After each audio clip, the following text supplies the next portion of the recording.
সম্পন্ন মহিলালৈ 10,000 টকাৰ চেক বিতৰণৰ কাৰ্য মুখ্য অতিথি মাননীয় মন্ত্ৰী শ্ৰীযুত পীযুষ হাজৰিকা মহোদয় লগে লগে আমি মঞ্চলৈ আমন্ত্ৰণ জনাইছোঁ। আঁচনিৰ যোগেদি অসমৰ 31 লাখ মহিলাই স্বামীকো সহায় কৰিছে, ল'ৰা ছোৱালীক ভালদৰে পিন্ধাইছে, খুৱাইছে, ল'ৰা ছোৱালীক ভালদৰে পঢ়াবলৈ সপোন দেখিছে। সকলোৰে ইচ্ছা ঘৰখন ভাল হ'ব লাগে নে নালাগে? সকলোৰে ইচ্ছা ঘৰখন টনকিয়াল হ'ব লাগে আৰ্থিকভাৱে, সকলোৰে ইচ্ছা ল'ৰা ছোৱালী ভালদৰে পঢ়িব লাগে। কিন্তু কেতিয়াবা মালিকে অকলে কাম কৰিব লাগে, স্বামীয়ে অকলে কাম কৰিব লাগে। অকলে কাম কৰোঁতে অলপ কষ্ট হয় ঘৰখন চলাওঁতে, হয়নে নহয় কওক?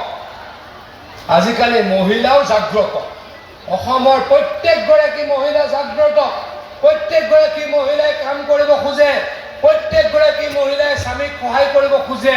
কিন্তু কিছু অসুবিধাৰ কাৰণে মন থাকিলেও আমাৰ মহিলাসকলে কাম কৰিব নোৱাৰে।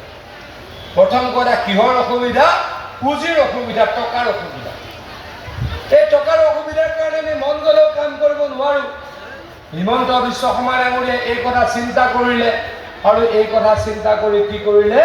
প্ৰথমতে অৰুণোদয় আনিলে, তাৰ পাছত ছোৱালীক যাতে ভালদৰে পঢ়িবলৈ দিয়ে, ভালদৰে পঢ়িবলৈ পাৰে তাৰ কাৰণে নিযুত মইনা আনিলে, আৰু তাৰ পাছত কি আনিলে?